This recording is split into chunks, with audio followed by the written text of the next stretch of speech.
Megastar Chiranjeevi ఈ పేరు చాలా మంది అభిమానుల గుండెల్లో పదిలి స్థానం ఏర్పరచుకున్న ఒక బ్రాండ్.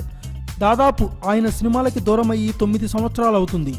మధ్యలో బ్రూస్లీ సినిమాలో తలుక్కున మెరిసినప్పటికీ కూడా హీరోగా సినిమా చూడాలని చిరంజీవి అభిమానులు 1000 కళ్లతో ఎదురు చూస్తున్నారు.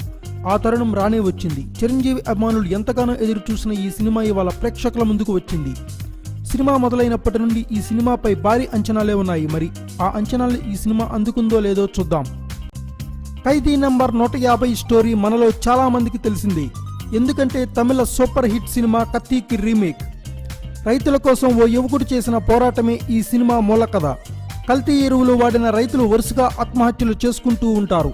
కార్పొరేట్ కంపెనీల కోసం ప్రభుత్వం రైతుల నుంచి బలవంతంగా భూసేకరణ చేస్తుంటుంది. కార్పొరేట్ కంపెనీలు భూ జలవనరుల దోపిడీ చేయడంతో ఆ ప్రభావం వ్యవసాయంపై పడి రైతులు పంటలు పండక అప్పులు తీరక ఆత్మహత్యలు చేసుకుంటూ ఉంటారు. రైతుల కోసం పోరాటం మొదలుపెట్టిన యువకుడు చివరకు ప్రభుత్వ పునాదులు కదిలేలా చేయడంతో పాటు ప్రజా వ్యవస్థను స్తంభింపజేస్తాడు.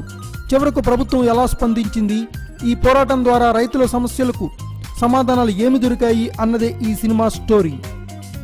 మొదటగా చెప్పుకోవాల్సింది మెగాస్టార్ చిరంజీవి గురించే. అత్యద్భుతంగా నటించి మెప్పించాడు. సినిమాలో ఆయన చెప్పే డైలాగ్స్ ప్రేక్షకుల చేత చప్పట్లు కొట్టిస్తాయి. సెంటిమెంట్ సీన్లలో ఆయన పెర్ఫార్మెన్స్ చాలా బాగుంది. ఇక డాన్సుల విషయంలో ఆయన గురించి వేరే చెప్పేదేముంది. చిరంజీవి గారి అభిమానులకైతే ప్రతి పాట ఒక ఫెస్టివల్ ఫీస్ట్ లా ఉంటుంది. చిరంజీవి గారిలోని మరో స్పెషాలిటీ ఆయన కామెడీ టైమింగ్. మరోసారి అది రుజువు చేశారు. కాజల్ సినిమాలో చాలా అందంగా కనిపిస్తుంది. తన అభినయంతో ఆకట్టుకుంటుంది. ఇంకా విలన్ గా చేసిన తరుణ్ అరోరా కూడా బాగా చేశాడు. ఇక్కడ సినిమాటోగ్రఫీ గురించి ప్రత్యేకంగా చెప్పుకోవాలి. చాలా అద్భుతంగా చిత్రీకరించారు రత్నవేలు. మాస్ కి కావలసిన పాటలు అందించడంలో దేవిశ్రీ విజయవంతమయ్యాడు. నేపథ్య సంగీతం కూడా చాలా బాగుంది. మిగిలిన నటీనటులు వారి వారి పాత్ర పరిధి మేర బాగానే నటించారు.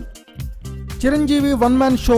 కథ, పాటలు, సినిమాటోగ్రఫీ, నేపథ్య సంగీతం, కాజల్ అందం మరియు అభినయం, సెంటిమెంట్ సన్నివేశాలు ఈ సినిమాకి ప్లస్లుగా చెప్పుకోవచ్చు.